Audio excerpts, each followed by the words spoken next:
Hello students, welcome to my YouTube channel. Last class में हमने पढ़ा था एब्जॉर्प्शन एमिशन स्पेक्ट्रा। तो उस लेक्चर में इसके न्यूमेरिकल पोर्शन बच गया था, तो आज हम इसके करेंगे कुछ न्यूमेरिकल्स और साथ के साथ आयनाइजेशन एनर्जी टॉपिक भी हम आज के लेक्चर में कवर करेंगे और उसके न्यूमेरिकल्स भी। तो चलो स्टार्ट करते हैं। आज का अपना टॉपिक, हमारा टॉपिक है आयनाइजेशन एनर्जी और फिर न्यूमेरिकल्स करेंगे स्पेक्ट्रम के। तो आज का हमारा टॉपिक है आयनाइजेशन एनर्जी। Ionization energy. अब आयनाइजेशन एनर्जी होती क्या है हम पढ़ेंगे, और साथ के साथ स्पेक्ट्रल टॉपिक के जो स्पेक्ट्रल हमने स्पेक्ट्रम पढ़ा है प्रीवियस लेक्चर में, इस वीडियो को करने के लिए आपको इससे पहला लेक्चर देखना पड़ेगा, तो ही ये सारे कॉन्सेप्ट समझ आएंगे। तो आयनाइजेशन एनर्जी होता है क्या है, तो पहले इसकी डेफिनेशन देखते हैं, डेफिनेशन क्या बोलती है, फिर देखते हैं क्या इसके न्यूमेरिकल्स वगैरह। It is defined the minimum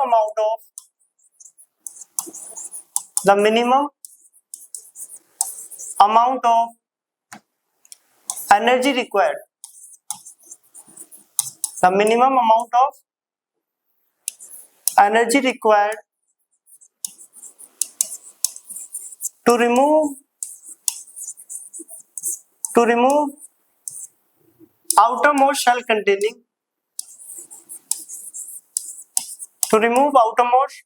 shell containing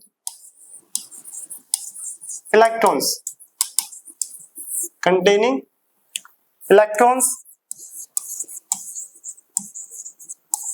of an isolated neutral gaseous atom.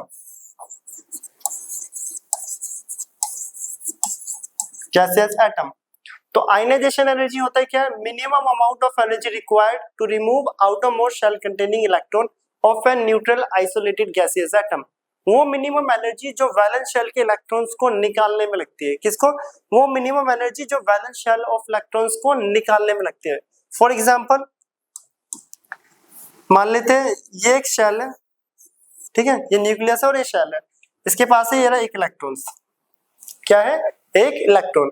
हमें पता है इलेक्ट्रॉन्स को जब एनर्जी मिलती है तो वह एक्साइट करता है। हम स्पेक्ट्रल में भी पढ़ के आए अभी, स्पेक्ट्रल लाइन ऑफ हाइड्रोजन के मॉलिक्यूल को तब हमने एनर्जेटिकली एक्साइटेड करा था, और तब वो डी एक्साइट हुआ था तो उसने क्या करा था, रेडिएशन एमिट करी थी, डिफरेंट वेवलेंथ और फ्रीक्वेंसीज की। और उन लाइंस को हमने यहाँ पे नाम से भी पढ़ा था, Lyman, Balmer, Paschen, Brackett, Pfund, Humphreys. इसी टाइप से अब अगर इस इलेक्ट्रॉन्स को एनर्जी दी जाए, सपोज करो कोई एनर्जी आई, इस इलेक्ट्रॉन ने एनर्जी को क्या कर लिया, एब्जॉर्ब कर लिया। क्या कर लिया? एब्जॉर्ब। तो ये जो इलेक्ट्रॉन है ये एक्साइट कर जाएगा। इलेक्ट्रॉन का क्या हो गया? एक्साइट हो गया। क्या हो गया? एक्साइट। अब ये एनर्जी इसके पास कब तक रहेगी? एक शॉर्ट टाइम पीरियड तक। धीरे धीरे जो एनर्जी है वो डी एक्साइट मींस रिलीज होती रहेगी, जैसे बोलते हैं एमिशन। अब ये इलेक्ट्रॉन जो है, ये इलेक्ट्रॉन जो था ये एनर्जी को रिलीज करेगा, वापस क्या आ जाएगा अपनी ग्राउंड स्टेट पे। क्या कर लेगा? वापस ग्राउंड स्टेट पे। बट ये इलेक्ट्रॉन आते टाइम क्या करेगा? डिफरेंट रेडिएशन एमिट करेगा। यस और नो? जिसने लाइट को एब्जॉर्ब करा था वो क्या करेगा, यहाँ पे धीरे धीरे इसको एमिट। मैं अलग अलग कलर से ऐसे रिप्रेजेंट कर रहा हूँ। इलेक्ट्रॉन्स को एनर्जी मिली, वो एक्साइट हुआ, ठीक है, वो एक्साइट हुआ। इलेक्ट्रॉन्स को एनर्जी मिली, वो एक्साइटेड हुआ। एक्साइटेड होने के बाद कुछ टाइम पीरियड बाद वो एनर्जी तब रिलीज होगी इससे, तो धीरे धीरे डी एक्साइट होकर वापस ग्राउंड स्टेट पे आएगा। जो ये एनर्जी रिलीज हो रही थी वो मैंने यहाँ पर अलग अलग कलर से रिप्रेजेंट कर रही है, ठीक है, वो एनर्जी जो रिलीज हो रही है। और हाइड्रोजन भी सेम ऐसे करता था। हाइड्रोजन के मॉलिक्यूल को तब हमने एनर्जेटिकली एक्साइटेड करते थे, तो Lyman, Balmer, Paschen, Brackett, Pfund, Humphreys series में डिफरेंट फ्रीक्वेंसीज की वेवलेंथ, फ्रीक्वेंसी, रेडिएशन एमिट करता था। सिमिलरली यहाँ पर भी है। आयनाइजेशन एनर्जी क्या है? वो मिनिमम एनर्जी जो इलेक्ट्रॉन्स को, वैलेंस शेल के इलेक्ट्रॉन्स को निकालने में लग रही है, उसे हम आयनाइजेशन एनर्जी बोलते हैं, ठीक है। इलेक्ट्रॉन एक्साइट होके कहाँ गया? कहाँ पर गया? हमें नहीं पता कहाँ पर गया है। तो ये n1 हम मान लेते हैं वो इन्फिनिटी पे गया है। याद है हमने बोला भी था लास्ट लेक्चर में कि हम सिर्फ आने की बात करेंगे, ठीक है। इलेक्ट्रॉन कहाँ जा रहा है उससे हमें नहीं मतलब, इलेक्ट्रॉन आ कहाँ से रहा है वो हमारे लिए मैटर करता है, क्योंकि आते टाइम ही एनर्जी को क्या करेगा? रिलीज, एमिट करेगा, ठीक है। तो वो जहां से आ रहा है वो n1 होता है, जहां से आता है वो n1, और जहां पर आ रहा है वो n2। जहां पर आएगा वो N2। तो देखो गया कहाँ के वो एक्साइटेड होके इन्फिनिटी पे। कहाँ पे गए वो? इन्फिनिटी पे। हमने इलेक्ट्रॉन्स को एनर्जी दी, इलेक्ट्रॉन्स एक्साइट हो गए और एक्साइट होके वो इन्फिनिटी पे पहुंच गया। अब वो आएगा कहाँ से, कहाँ पर? वो धीरे धीरे धीरे धीरे कहाँ पर आ रहा है? मान लेते हैं N2 जिसकी वैल्यू है N। हमें नहीं पता, अभी हमने इसकी मतलब वैल्यू नहीं लिखी, N1 पे आ रहा है, 2 पे, हम मान लेते हैं N पर। ठीक है, वो N कुछ भी हो सकता है, 1 2 3 4 एंड सो ऑन। तो कहाँ से आ रहा है वो इंपॉर्टेंट कर रहा है, इन्फिनिटी से आ रहा है। कहाँ पर? N2 पर। कहाँ से आ रहा है? इन्फिनिटी से N2। तो आयनाइजेशन में जब हम इलेक्ट्रॉन, वैलेंस शेल के इलेक्ट्रॉन को एनर्जी देते तो एक्साइट होकर इन्फिनिटी पे जाता है। तो इन्फिनिटी पे कहाँ पर आ रहा है? कहीं पे भी आ सकता है, N1 2 3 4। तो आ कहाँ से रहा है? इन्फिनिटी पे।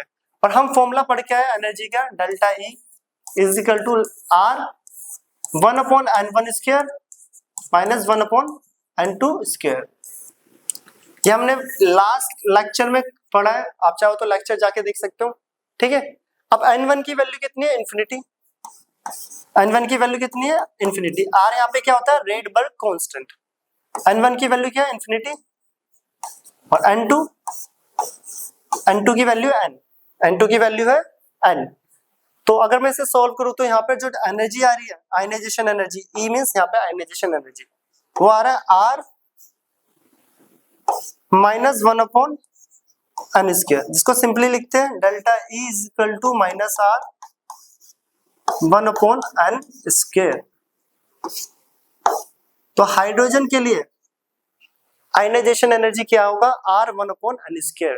Delta E is equal to R minus में 1/N स्क्वायर। तो ये तो है हाइड्रोजन के लिए। अब हाइड्रोजन लाइक पार्टिकल्स, तो देखो यहाँ पे बहुत इंपॉर्टेंट है, ये छोटे से फॉर्मूले को हमने ड्राइव करा है कि इलेक्ट्रॉन कहाँ पे गया? एक्साइटेड होके इन्फिनिटी पे, और आ कहाँ पे रहा है? N पर, nth पर। ठीक है, N पर आ रहा है, वो वैल्यू दोनों पुट करी तो डेल्टा E आयनाइजेशन का एनर्जी का फॉर्मूला जो है वो माइनस R इंटू में 1/N स्क्वायर। तो फॉर्मूला यहाँ पे आ रहा है, इसे नोट करें। तो फॉर्मूला आ रहा है जो वो आ रहा है आयनाइजेशन एनर्जी का माइनस R 1/N स्क्वायर। ठीक है, R यहाँ पे रेडबर्ग कांस्टेंट, क्या है यहाँ पर? Rydberg constant. इसका वैल्यू 109677, ये तो सेंटीमीटर इनवर्स में होता है। और यहाँ पे तो एनर्जी निकाल रहे हैं तो जूल वाली वैल्यू 2.18 इंटू 10 की पावर माइनस 18 जूल। और इलेक्ट्रॉन वोल्ट की बात करें 13.6 इलेक्ट्रॉन वोल्ट इसकी वैल्यू होती है इलेक्ट्रॉन वोल्ट में, ये जूल में, ये सेंटीमीटर इनवर्स। ये जूल को इलेक्ट्रॉन वोल्ट में कन्वर्ट करने के लिए आप 1.602 10 की पावर माइनस 18 कूलम से मल्टीप्लाई कर सकते हो एक इलेक्ट्रॉन पे जितना चार्ज होता है। तो ये कांस्टेंट है, हम यहाँ पे ये दोनों वैल्यूज यूज करने वाले हैं, ये दोनों वैल्यूज यूज करने वाले हैं। अगर ये हाइड्रोजन के लिए, तो हाइड्रोजन लाइक पार्टिकल्स के लिए क्या हो जाएगा? हाइड्रोजन लाइक पार्टिकल्स, तो फॉर्मूला होगा delta E is equal to minus R 1/N square into में Z स्क्वायर। और हाइड्रोजन लाइक पार्टिकल्स होते हैं क्या? ये हम पढ़कर आए हैं, हीलियम प्लस लिथियम 2 प्लस। ठीक है, और Z यहाँ पर क्या है? Z है एटॉमिक नंबर ऑफ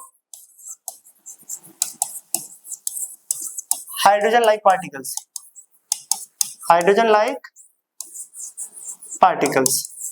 तो ये बहुत इंपॉर्टेंट फॉर्मूला है आयनाइजेशन एनर्जी का, जो कि स्पेक्ट्रल वाले टॉपिक से ही ड्राइव होके आया है। तो अब इस टॉपिक में ये आयनाइजेशन एनर्जी का फॉर्मूला भी आ गया, और इससे पिछले लेक्चर में हमने स्पेक्ट्रल का फॉर्मूला भी पढ़ा था। तो अब दोनों की न्यूमेरिकल्स हम यहाँ पर करने वाले हैं। तो इसको याद रखना, ये कांस्टेंट की वैल्यू ये दोनों यहाँ पर यूज होने वाली है, जूल और इलेक्ट्रॉन वोल्ट वाली, इलेक्ट्रॉन वोल्ट वाली। तो चलो हम स्टार्ट करते हैं। तो ये फॉर्मूला याद रखना आयनाइजेशन एनर्जी का। तो पहला न्यूमेरिकल, तो पहला न्यूमेरिकल है which of the following electrons transition in hydrogen atom will require largest amount of energy। इनमें से कौन मैक्सिमम एनर्जी रिक्वायर्ड करेगा? अब देखो क्वेश्चन क्या बोल रहे हैं, which of the following electron transition in hydrogen atom will require largest amount of energy। इनमें से कौन ज्यादा एनर्जी लेगा ट्रांजिशन होने में, मींस एक्साइटेड होने में? N1 से 2 के लिए, 2 से 3 के लिए, from infinity to n1 and 3 to 5। अब देखो यहाँ पे कौन ज्यादा एनर्जी लेगा एक्साइटेड होने के लिए? हमें पता है जो न्यूक्लियस के जितने पास होगा उस इलेक्ट्रॉन को निकालने में उतना ही एनर्जी रिक्वायर्ड होती है। तो यहाँ पे मैं फर्स्ट ग्राउंड स्टेट की बात करूं, ground state n is equal to 1, इसका मतलब क्या है? ये क्या है? Ground state. Ground state, ground state मतलब वो न्यूक्लियस के जस्ट पास है, ये सबसे पहला इलेक्ट्रॉन है उसके पास वाला, ठीक है, और उसकी फर्स्ट ऑर्बिट भी है। तो फर्स्ट ऑर्बिट से निकालने के लिए हमें ज्यादा एनर्जी का रिक्वायरमेंट्स पड़ेगी, ज्यादा एनर्जी रिक्वायर्ड करनी पड़ेगी, प्रोवाइड करनी पड़ेगी इलेक्ट्रॉन को एक्साइट करने के लिए। क्यों? क्योंकि फर्स्ट ऑर्बिट का मतलब क्या है? वो न्यूक्लियस के जस्ट पास है, सेकंड वाला और आगे होगा, थर्ड वाला और। तो सबसे ज्यादा चार्ज किसमें होता है? फोर्स ऑफ अट्रैक्शन, जो न्यूक्लियस के जितना पास होता है। इसलिए answer first is correct, n is equal to 1 to n is equal to 2। ये तो डायरेक्ट क्वेश्चन था। अब आता है सेकंड।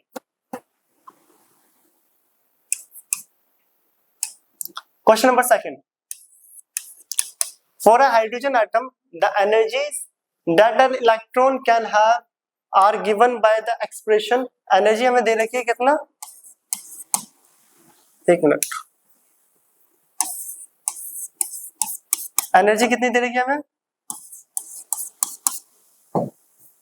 -13.58। एनर्जी कितनी है? -13.58 upon n square electron volt, ठीक है, where n is the number of integer, ठीक है। The smallest amount of energy that have the hydrogen atom in the ground state can absorb.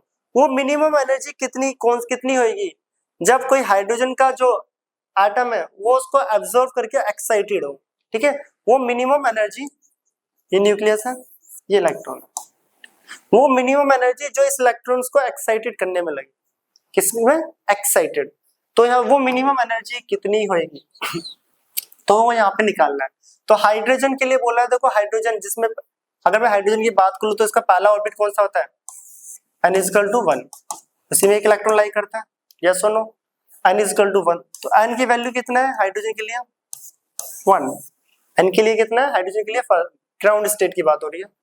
तो अगर मैं यहाँ n की वैल्यू 1 पुट करूं तो ये आएगा 13.58 अपॉन 1 का स्क्वायर इलेक्ट्रॉन वोल्ट, तो ये आ जाएगी सेम 13.58 eV इलेक्ट्रॉन वोल्ट, ठीक है। ये वो एनर्जी है जो हमें क्या दे रखा है? Given by the expression hydrogen के लिए। अब आ रहा है the smallest amount of energy. उससे पहले अगर देखो मिनिमम एनर्जी ट्रांजिशन अगर मैं पूछूं, minimum energy transition, minimum transition क्या हो सकती है कि n कहां से जा सकता है? वो 1 से लेकर 2 पे जा सकता है। तब इलेक्ट्रॉन क्या करे? फर्स्ट से कहां पर जाए? सेकंड पर, ठीक है, एक्साइटेड हो गया सेकंड पर। ये होगा मिनिमम ट्रांजिशन कि वो n 1 से लेकर कहां पे जंप कर रहा है? 2 पर। और हमें पता है हम आने की बात करते हैं, क्योंकि वो देखो इलेक्ट्रॉन कहीं भी एक्साइटेड होके जा रहा है, ठीक है, बट वो आते टाइम एनर्जी को एमिट करता है, वो आते टाइम रेडिएशन को एमिट करता है। हम आने की बात करते हैं। अगर वो मिनिमम ट्रांजिशन उसका होगा n1 से n2, कितना हो रहा है? n1 से 2 n1 से 2 पर। तो यहाँ पर समझना, अब n1 की वैल्यू कितनी है? यहाँ पे n1 की वैल्यू है, हम आने की बात करते हैं। अब वो आएगा कहाँ से? 2 से ही तो आएगा। कहां से आएगा? 2 से। देखो ये यहाँ पर भी देख लेना एक बार वापस, आयनाइजेशन एनर्जी, वो कहीं पर भी गया था, बट वो आ कहां से रहा है वो डिपेंड करता है। कहां से आ रहा है? इन्फिनिटी से। जहां से आ रहा है वो n1 होता है, मैंने यहाँ पर भी बोला था। तो कहां से आ रहा है वो? इन्फिनिटी से, तो वो n1 था। और यहाँ पर कहां से आएगा वो? अगर मिनिमम ट्रांजिशन की बात करूं तो इस सेकंड पे जा रहा है, तो आ कहां से रहा है? सेकंड से। तो n1 की वैल्यू 2 और n2 कहां पर आ रहा है? वो 1 पर। ये समझने में थोड़ा इंपॉर्टेंट है, ठीक है। ये दोनों वैल्यू अगर हम पीछे फॉर्मूले में डाल दे जो हमने प्रीवियस क्लास में पढ़ा है, delta E is equal to R 1 upon n1 का स्क्वायर माइनस 1 अपॉन n2 का स्क्वायर। R इलेक्ट्रॉन वोल्ट के टर्म में होता है 13.6, n1 कितना है? 2, 1 अपॉन 2 का स्क्वायर -1/1 का स्क्वायर। ठीक है, सॉल्व करते हैं। तो डेल्टा ई 13.6 आ गया 1 - 4 एलसीएम आया नीचे 4, तो 13.6 इंटू में 3 अपॉन में 4, तो 13.6 को 3 से मल्टीप्लाई करें, 3 6 जा 18, 1 3 3 जा 9 10 4, तो ये आ रहा है 408 40.8 अपॉन 4, जो सिंपली सॉल्व करके आ रहा है 10.2 इलेक्ट्रॉन वोल्ट। तो इलेक्ट्रॉन वोल्ट के टर्म में, क्योंकि हमने जो कांस्टेंट है वो किस टर्म माइनस में, वो भी माइनस 10.2 इलेक्ट्रॉन वोल्ट, क्योंकि जो कांस्टेंट है 13.6 ईवी मींस इलेक्ट्रॉन वोल्ट वाला पुट करा था। तो ठीक है, ये आने की एनर्जी है, याद रखना, देखो इंपॉर्टेंट, ये आने की एनर्जी है। कहां से आया है? 2 से फर्स्ट पे आया है, बहुत इंपॉर्टेंट है। ये आने की एनर्जी है 2 से फर्स्ट पे, मतलब सेकंड वाले से जंप करके आया फर्स्ट पे। बट हमें क्वेश्चन में पूछा है amount of energy that an hydrogen atom in the ground state can absorb. अब एब्जॉर्ब एनर्जी कितनी होगी? तो एब्जॉर्ब एनर्जी, तो फाइनल माइनस इनिशियल, मतलब फाइनल कहां पे गया था, इनिशियल कितनी थी हाइड्रोजन की, फाइनल कहां पर गया था 2 पर, कहां पे गया था वो 2 पर, और जब वो 2 पर गया था तो इतनी, तो उस केस में एनर्जी कितनी आ रही है 10.2, कितनी आ रही है 10.2, तो माइनस 10.2 माइनस माइनस इनिशियल, और इनिशियल कितनी है हाइड्रोजन की ग्राउंड स्टेट पे, ये रही ग्राउंड स्टेट पे 13.58 13.58, तो ये कितना आ रहा है सॉल्व करके, तो ये हो गया माइनस 13.58, तो 13.58 में से अगर मैं माइनस कर दूं 10.2, कितना आया 3.38, कितना आ रहा 3.38 इलेक्ट्रॉन वोल्ट, 3.38। तो ऑप्शन चेक कर लेते हैं कितनी है वो मिनिमम एनर्जी जो एब्जॉर्व कर रही है उसने, 3.38, ये रही अप्रोक्स वैल्यू, और कोई एग्जैक्ट नहीं, 3.38 इलेक्ट्रॉन वोल्ट, जो कि अप्रोक्स करके 3.39। तो इस क्वेश्चन में क्या आता है, इनिशियल देखो हाइड्रोजन की एनर्जी दे रखी थी इन्होंने 13.58 एन स्क्वायर अपॉन ईवी, तो फर्स्ट ऑर्बिट के लिए एन की वैल्यू कितनी हो जाएगी 1, तो कि ग्राउंड स्टेट पे आ गया। इलेक्ट्रॉन एक्साइटेड, मिनिमम एक्साइटमेंट कहां पे होगा, ट्रांजिशन उसका n1 से n2, उसके लिए भी हमने एनर्जी निकाल ली।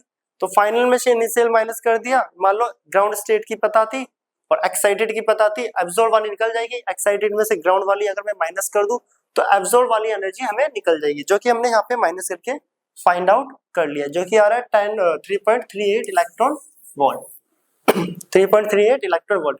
क्वेश्चन बहुत इंपॉर्टेंट है, ऐसे क्वेश्चंस आते हैं। अब नेक्स्ट आ रहा है, इसमें स्पेक्ट्रम और आयनाइजेशन दोनों के फॉर्मूले और कॉन्सेप्ट लग रहे थे, हम दोनों के ही न्यूमेरिकल्स कर रहे हैं कंबाइन। नेक्स्ट आ रहा है, if first ionization energy of hydrogen is E, question number 3 बोला फर्स्ट आयनाइजेशन एनर्जी हाइड्रोजन की E है, then the ionization energy of helium plus, तो बताओ हीलियम प्लस की आयनाइजेशन एनर्जी क्या हुई है। तो अभी हम क्वेश्चन पढ़ के आए, हाइड्रोजन के लिए आयनाइजेशन एनर्जी का जो फॉर्मूला होता है वो होता है R - 1/n स्क्वायर। तो यहां पे लिख देता हूं ionization energy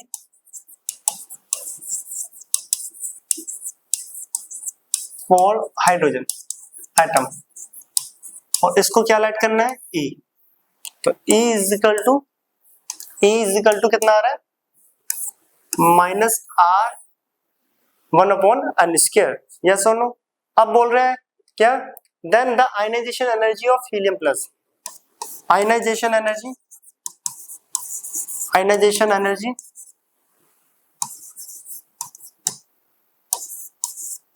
of helium plus, ये हो गया हाइड्रोजन लाइक पार्टिकल्स, पीछे दिखा देते हैं कहीं भूल गए हो। तो हाइड्रोजन लाइक पार्टिकल्स के लिए देखो, ये अभी लिखा था हमने, ये रहा, बस z² से मल्टीप्लाई हो जाता है, ये आयनाइजेशन हाइड्रोजन के लिए, वो हाइड्रोजन लाइक पार्टिकल्स के लिए। ठीक है, फॉर्मूला याद रखना इंपॉर्टेंट है, सेम रेडबर्ग वाले स्पेक्ट्रल का भी फॉर्म लेते हैं बिल्कुल सेम, बस z² से मल्टीप्लाई हो जाता है, हाइड्रोजन लाइक पार्टिकल्स के लिए। तो सेम फॉर्मूला है E इज इक्वल टू, इसको E डैश ले लेते हैं या आई ले लेता हूं, आयनाइजेशन एनर्जी हीलियम वाले के लिए, ठीक है। उसको E बोला था लाइट करने के लिए, इसको हमने खुद लाइट कर लिया आई, आयनाइजेशन एनर्जी। तो हाइड्रोजन लाइक पार्टिकल के लिए माइनस आर 1/n² इंटू में z स्क्वायर इंटू में z स्क्वायर। ये इक्वेशन फर्स्ट। अब यहाँ पर देखो, फ्रॉम इक्वेशन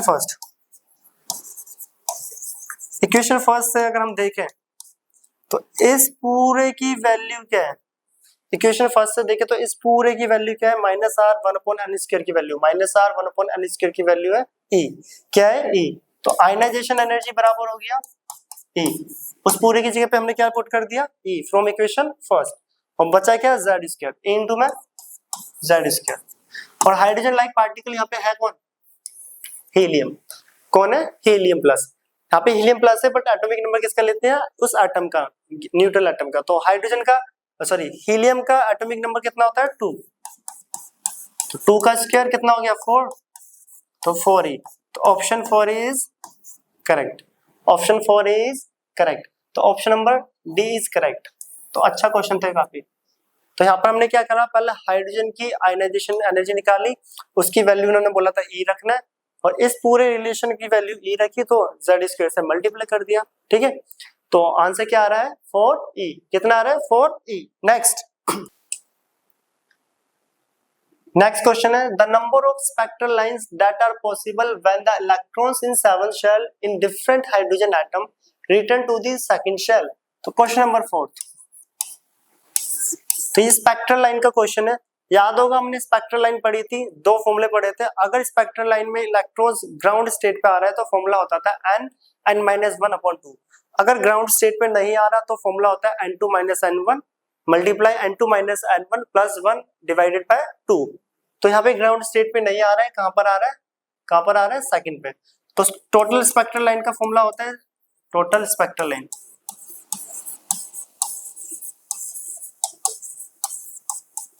n2-n1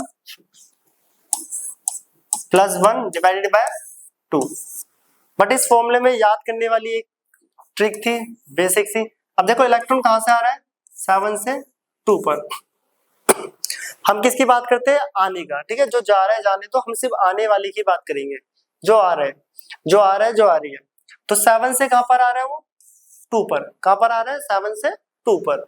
जहां से आता है वो n1 होता है और जहां पर आता है वो n2। बट इस ट्रिक के लिए में अपोजिट होता है, इसमें क्या होता है अपोजिट, जहां से आ रहा है उसे n2 बोलते हैं और जहां पर आ रहा है उसे n1। अब इसे ट्रिक समझो या कॉन्सेप्ट समझो, इसे याद रखना इंपॉर्टेंट है। एज अ ट्रिक समझ लेना कि ये वाक्यों से उल्टा है।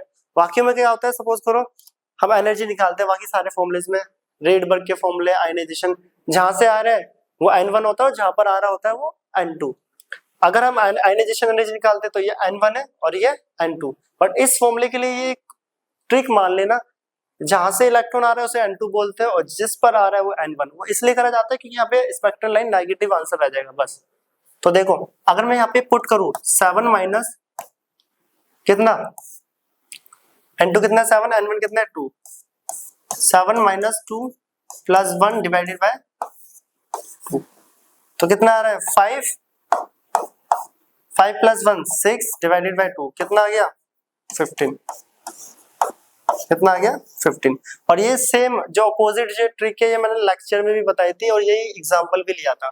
तो वहां पे आंसर भी कितना आ रहा था 15। कितनी पॉसिबिलिटीज है, कितनी स्पेक्ट्रल लाइन बनेगी टोटल, जब इलेक्ट्रॉन 7 से कहां पर आएगा 2 पे, तो टोटल कितना बनेगा 15।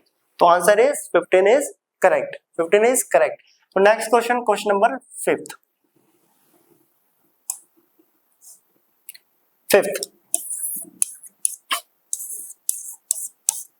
क्वेश्चन नंबर 5th है, the energy of second orbit of hydrogen is equal to the energy of, जो सेकंड ऑर्बिट है हाइड्रोजन की, उसकी एनर्जी इनमें से किसके बराबर आएगी, किसके इक्वल आएगी।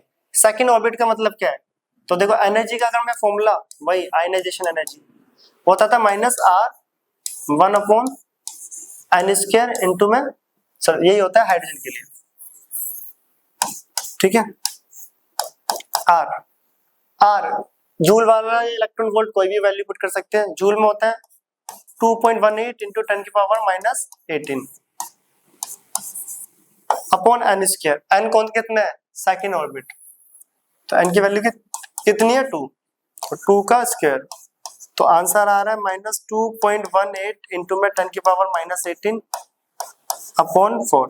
इसे इतना ही रख लेते हैं, सॉल्व नहीं कर रहा अभी जूल में, क्यों? क्योंकि हमें चेक करना है कि किसके बराबर आएगी। ठीक है, अब इन चारों में से जिसका आंसर एनर्जी का इसके इक्वल आएगा वो एनर्जी इक्वल है। तो 1 बाय 1 सॉल्व करते हैं। ए बोला है fourth orbit of helium plus, fourth orbit of helium plus. तो हाइड्रोजन लाइक पार्टिकल्स है, तो फॉर्मूले में क्या आ जाता है हाइड्रोजन लाइक पार्टिकल्स के लिए? Z square. यस और नो? तो आर तो कितना है? 2.18 10 की पावर -18। एन की वैल्यू कितनी है? कौन सा ऑर्बिट? फोर्थ। एन की वैल्यू कितनी है? 4। एन इज इक्वल टू कितना है? 4, तो 4 स्क्वायर और जेड कितना है? 2 स्क्वायर, तो कितना है? -2.18 10 रेज टू द पावर -18, नीचे आ गया 16, ये आ गया 4 इंटू में 4। ठीक है, 4 से ये गया तो ये बचा 4, तो यही आ गया आंसर 2.18 10 की पावर -18 अपॉन 4। तो किसके इक्वल आया? पहले ऑप्शन के, पहले वाले के। तो जो सेकंड ऑर्बिट ऑफ हाइड्रोजन की जो एनर्जी है वो इक्वल आ रही है fourth orbit of helium plus, fourth orbit of helium plus. आप चाहो तो fourth orbit of lithium 2 plus की अगर मैं वैल्यू डालूं तो फोर्थ ऑर्बिटल लिथियम 2 प्लस में 3 3 जा 9, तो 9/16, ये तो डिफरेंट हो गई। और अगले की बात करें सेकंड ऑर्बिट ऑफ हीलियम, ये भी डिफरेंट आएगी, पुट करोगे ये कट जाएगा 2, और सेकंड ऑर्बिट ऑफ लिथियम तो 2 2 जा 4 और 9 9 इसके बाद 4, वो भी डिफरेंट ही आएगी। तो पुट करके चेक कर सकते हो, या एक और चेक करके दिखा देते हैं इसकी एनर्जी डिफरेंट कैसे है। Fourth orbit of lithium 2 plus, fourth orbit है ना लिथियम, तो एनर्जी बी चेक कर रहे हैं ऑप्शन। ठीक है, -r fourth orbit of lithium 2 plus, तो r कितना है? 2.18 10 की पावर -18। बताओ n कितना है? फोर्थ ऑर्बिट, तो 4 का स्क्वायर 16 डायरेक्ट लिख रहे हैं। लिथियम में 3 होता है, 3 3 जा 9, तो ये आ रहा है -2.18 इंटू 10 की पावर -18 इंटू में 9 upon 16।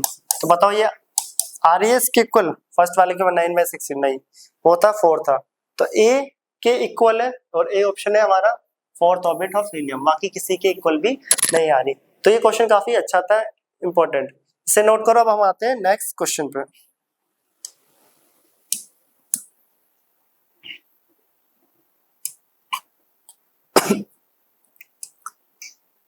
Next question, what is the energy in eV? Energy निकालनी है इलेक्ट्रॉन वोल्ट में। क्वेश्चन नंबर है ये 6th।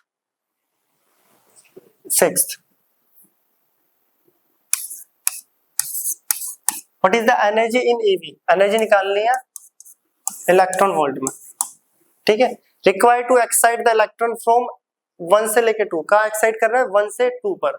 और हम आने की बात करें, कहाँ से एक्साइट कर रहा है? 1 से कहाँ पे जा रहा है? 2 पर। तो आएगा कहाँ से? 2 से 1 पर आएगा ना, तो n1 कितना हो गया? 2, जहां से आ रहा है वो 1 होता है, सिर्फ उस फॉर्मूले को छोड़कर बाकी सारी जगह उसको 1 माना जाता है जहां से आते हैं। और n2 कितना हो गया बताओ? 1 निकालना है, और कुछ गिवन है नहीं। n principal quantum number, values उन्होंने दे रखी है। हमें पता है जो फॉर्मूला होता है we know delta E is equal to R 1/n1 का स्क्वायर -1/n2 का स्क्वायर।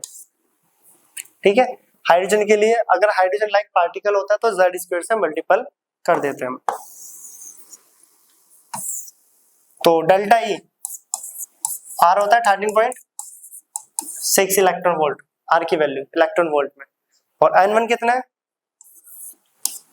n1 है 2 का स्क्वायर -1 का स्क्वायर, तो यह 13.6, एलसीएम आया 4, यह आ गया 1 -4, तो यह आ गया माइनस बाहर 13.6 इंटू में 3/4, तो तो 13.6 को 3 से करेंगे, 3 6 जा 18014, तो 40.8/4, तो आ गया 10.2 electron volt.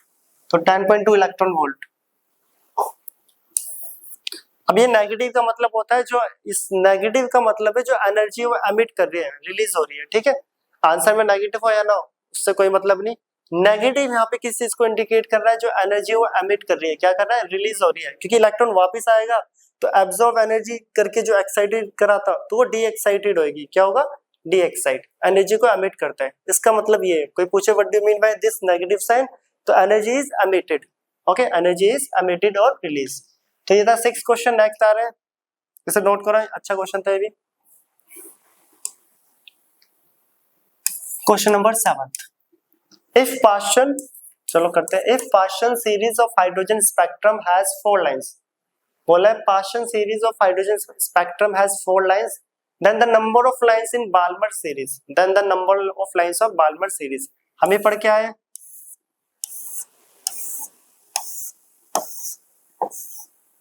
Lyman, Balmer, partial,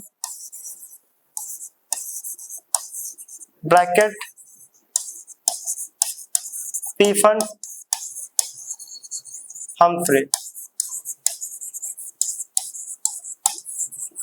ठीक है। बोला है इफ पार्शियल series has hydrogen spectrum has 4 lines, 4 lines, ठीक है, lines, then the number of lines in Balmer. पार्शियल के लिए अगर 4 लाइंस है, मींस ब्रैकेट से पार्शियल पे 1 पॉसिबिलिटी, पी फंड से आने का 2, हम्फ्री से आने का 3, और एक उससे ऊपर वाली ले लेते हैं 6 वाली, 1 2 3 4 5 6 7, n इज इक्वल टू 1 2 3 4 5 6 7, ठीक है। 6 तक ही नाम पढ़ते हैं, उसके बाद पूछा भी नहीं जाता। तो देखो पार्शियल के लिए 4 पॉसिबिलिटीज है, यही बोला ना, इफ पार्शियल सीरीज है, सीरीज ऑफ हाइड्रोजन स्पेक्ट्रम है 4 लाइंस, पार्शियल की देखो 4 लाइंस कब है, तब ये 7 से पार्शियल पाएगा, हम्फ्री से पार्शियल पाएगा, पी फंड से पार्शियल पाएगा, ब्रैकेट से पार्शियल पाएगा, तो 4 लाइंस है। तो बताओ बाल्मर्स के लिए कितनी हुई, बाल्मर्स के लिए कितनी हुई, तो बाल्मर्स के लिए कितनी हो जाएगी, 5 हो जाएगी। अगर मैं बाल्मर की बात करूं, same 3 4 5 6 7, n is equal to 1 2 3 4 5 6 7, Lyman ये होती है बाल्मर, ठीक है। तो बाल्मर के लिए कितनी हो जाएगी, तब पार्शियल के लिए कितनी पॉसिबिलिटीज है, उन्होंने बोला है 4, तो बाल्मर के लिए एक और बढ़ जाएगी, 1 2 3 4 5, ठीक है। तो उन्होंने बोला अगर पार्शियल के लिए 4 लाइंस है स्पेक्ट्रम में, तो नंबर ऑफ लाइंस बताओ बाल्मर सीरीज के लिए। अगर पार्शियल के लिए 4 है पॉसिबिलिटीज, तो बाल्मर के लिए क्या हो जाएगी 5, अगर लाइमन के लिए पूछते हैं तो 6। अभी किसके लिए पूछा है, बाल्मर के लिए, तो आंसर इज 5, और अगर लाइमन के लिए पूछा जाता तो आंसर क्या आता, 6, कितना आता 6। तो ये बिल्कुल इजी सा क्वेश्चन था। नेक्स्ट करते हैं क्वेश्चन नंबर 8, इसे नोट करो।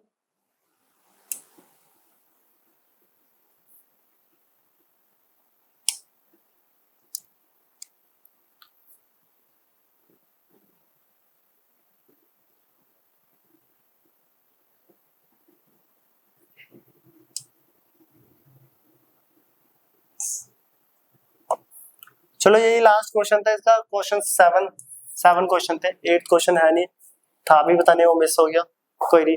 तो ये हमारे कुछ क्वेश्चंस थे किसके, स्पेक्ट्रल और आयनाइजेशन एनर्जी। स्पेक्ट्रल हमने लास्ट क्लास में करा था, स्पेक्ट्रल में absorption, emission, types of spectrum सब पढ़ा था, उसमें एक एक एक्सप्लेनेशन के साथ। वो लेक्चर काफी बड़ा हो गया था, 1 घंटे से के आसपास। तो फिर हमने ये दूसरी वीडियो में आयनाइजेशन एनर्जी और स्पेक्ट्रल और आयनाइजेशन एनर्जी के कंबाइंड क्वेश्चन और ये स्पेक्ट्रल लाइन निकालने वाले न्यूमेरिकल्स जो कि यहाँ पे हमने अटेम्प्ट करे।